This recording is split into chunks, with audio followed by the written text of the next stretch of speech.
the Fed is able to exert a lot of influence over the money supply in the U.S. economy. In this section, we want to understand how the Fed controls the money supply, and we begin with the three tools of monetary policy.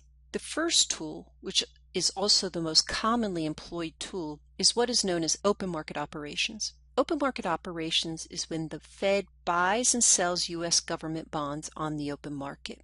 Consider the following. If the Fed wants to increase the money supply, then they will buy U.S. T-bills from the public. T-bills, remember, these are short-term bonds. These are bonds that mature in less than 1 year. And so whenever the Fed does this, this is what's known as an open market purchase. So let's just walk through this step. Basically what happens here is that the public has previously purchased these T-bills. A lot of these T-bills are held by commercial banks. So let's focus on commercial banks and their interaction with the Fed whenever the Fed does these open market purchases. So the Fed buys the bonds from the commercial bank. So the Fed gets this piece of paper from the banks and gives the bank the money for the bonds.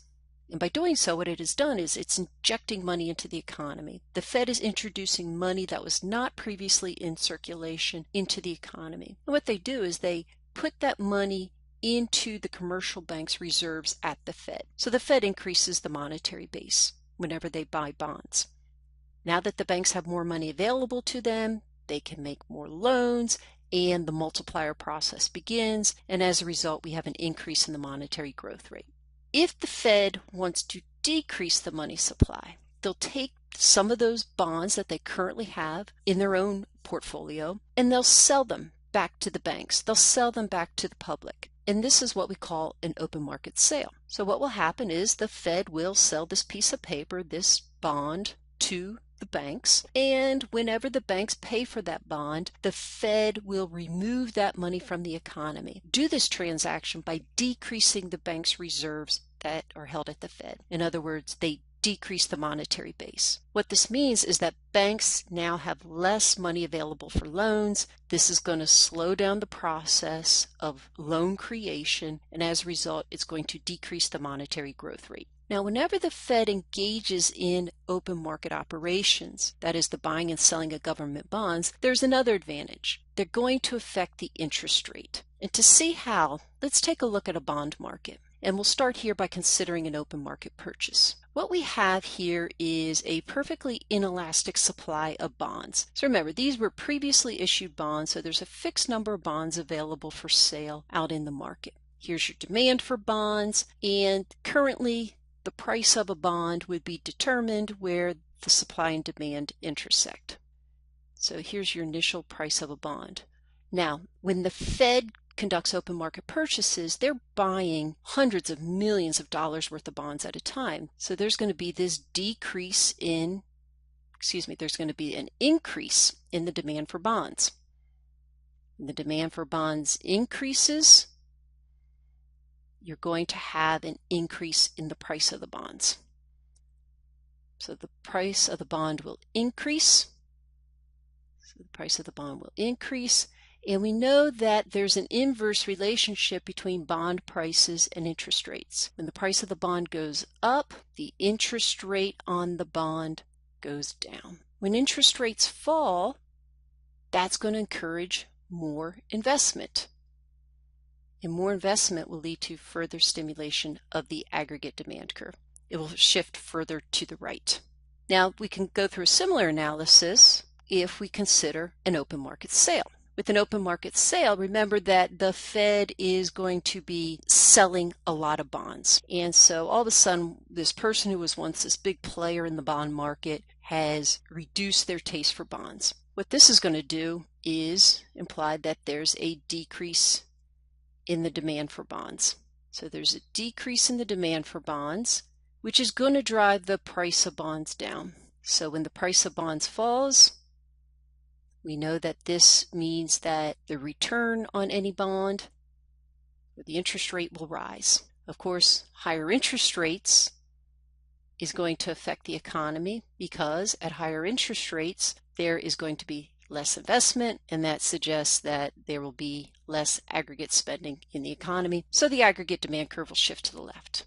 Now, a second tool that the Fed uses is what's known as discount rate lending. And the the term auction facility, which is very similar. With discount rate lending, what the Fed does is they lend directly to banks and other financial institutions. What this means is the Fed acts as a lender of last resort. And so all that means is that as a lender of last resort, Fed loans money to banks and other financial institutions when no one else will. Now, the discount rate is the interest rate that the Fed charges banks for loans. This is an interest rate that is not set in a market. It's set directly by the Fed. Now, the one thing about going to the discount window is that if you borrow from the Fed, or what we call going to the discount window, it presents a stigma. It says, it suggests that you're really in trouble, and that may cause further scrutiny from the public as well as the Fed regarding the bank's finances. So banks try to stay away from the discount window as much as they can. And what we'll see later is that when banks find themselves in trouble, what they tend to do is borrow from each other versus going to the discount window. Well, when can banks find themselves in trouble? They may have a lot of bad loans, for instance. As a result, they thought they would have these loan payments coming back in. They haven't, so they have to write those loans off the books. They also may find that they've made too many loans, and some people have come to the bank and want to withdraw their deposits and move them to another bank, and they may find that, oh, I've already lent all your money out. I need to go borrow money so that I can, pay the depositor back. So these are examples of when banks find themselves in trouble. So let's consider what happens when the Fed changes the discount rate. If the Fed lowers the discount rate, that's going to encourage commercial banks to borrow monies. The banks are going to use that borrowed money to get their finances in order and or make new loans. If they decide to make new loans, then these loans are going to increase the monetary base, and the multiplier process is going to begin, and the monetary growth rate will increase. Of course, when the bank repays the loan, monetary base shrinks back to its original size. So the discount rate is not commonly used as a monetary tool because it is a temporary measure. If the Fed raises the discount rate, then the Fed is trying to discourage the commercial banks from borrowing money. So what happens is banks will find themselves acting a little more conservatively, and they're going to hold more money in reserve. They don't want to find themselves short of change and having to go borrow at a higher rate. So they may not lend out all of their excess reserves. They keep a little bit more in the reserves that they hold at the Fed or in the monetary base. And so this is going to slow down monetary growth. And of course, slower monetary growth will ease any kind of inflationary pressure. In December 2007, the Fed went beyond its traditional role. It introduced what was known as the term auction facility. What the Fed did was they presented to the banks this fixed quantity of reserves that they wanted to auction off. But the auctioning process was basically set by the Fed saying who wants to borrow the money at this interest rate. If no one was willing to, they would lower the interest rate some more. Who wants to borrow it now? And they would continue to lower the interest rate till the banks would borrow the money.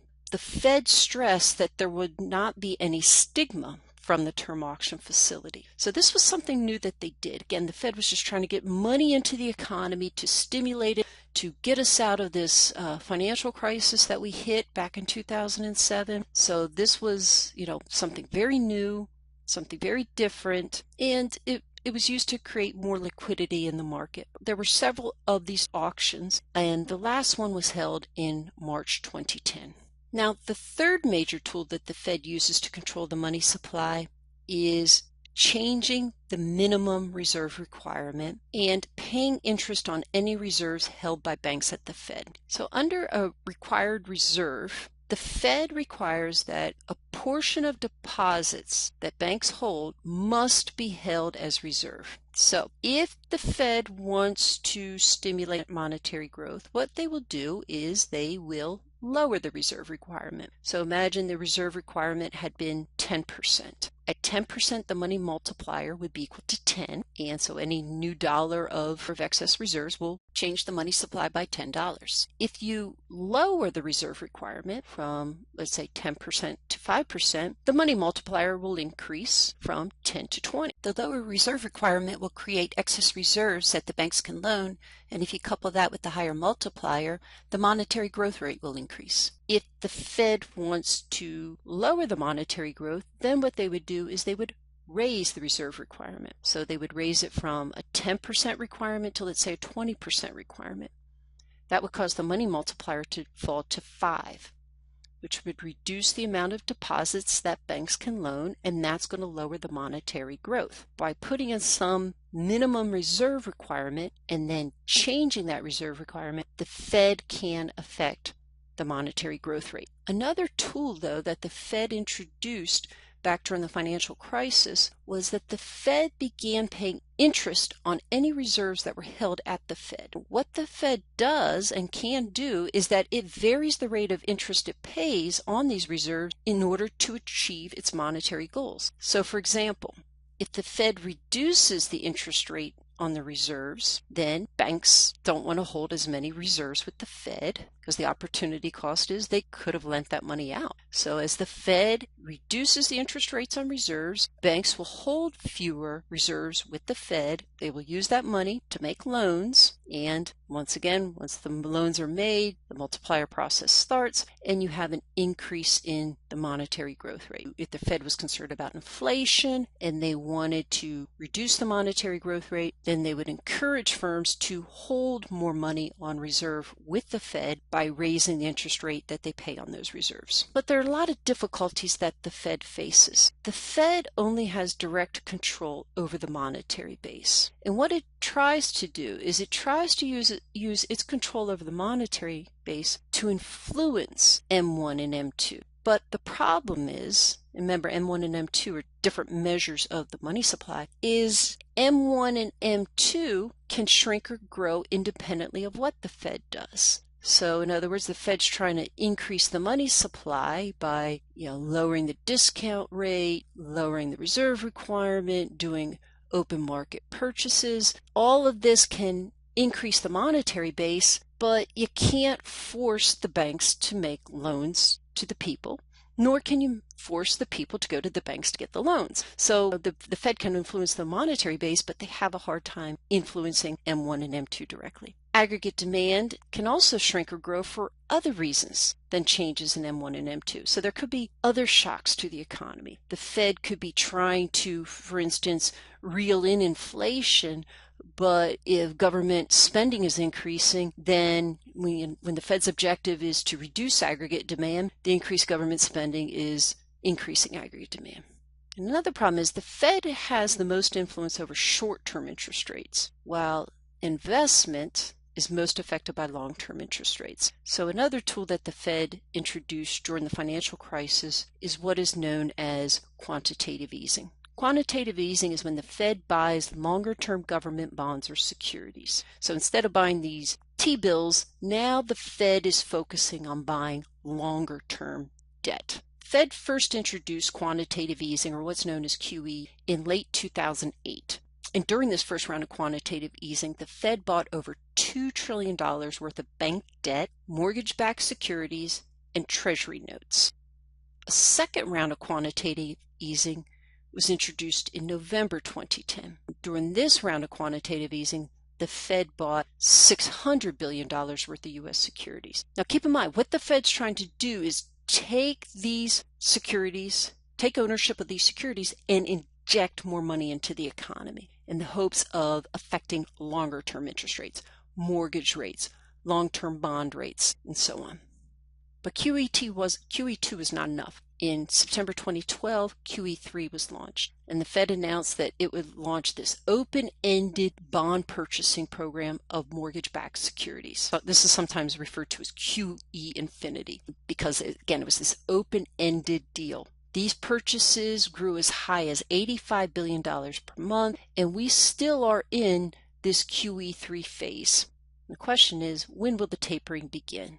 Quantitative tightening, which we haven't seen, is when the Fed would choose to sell longer-term government bonds or securities, selling those bonds to the public, in return removing money from the economy and slowing down monetary growth. So this is just another way that the Fed tried to influence the economy, this particular policy geared at long-term interest rates as opposed to open market operations geared towards short-term interest rates. Finally, monetary policy can be used to try to get us out of a recession, and it can also be used to rein in inflation. But monetary policy is really difficult. The Fed has to assess the following. It has to assess whether banks are going to lend out all of their new reserves or simply hold higher reserves. If they're just going to hold on to them instead of lending them out, then the Fed needs to try new things to try and get the banks to lend out their money. So another thing the Fed must assess is how quickly increases in the monetary base are going to translate into new bank loans and thus larger increases in M1 and M2. So timing can be important. If banks are slow to lend out the money, then it's going to be a long time before we get back into full employment unless there's some kind of other shock, namely a positive shock to the economy that could take the place of the expansionary monetary policy. Then, of course, the question becomes, do businesses want to borrow? You can put the money out there, but if businesses don't want to borrow, then you're not going to get the economic growth that you desire. And, how low do short-term interest rates have to go to stimulate more investment borrowing? Similarly, how low do long-term interest rates have to go to stimulate more investment borrowing? And finally, if businesses do borrow, are they going to promptly hire labor and capital, or are they just borrowing to basically give themselves a bigger security blanket? So the timing of monetary policy is pretty difficult and is a challenge that the Fed faces when deciding when to implement it and when to rein it in.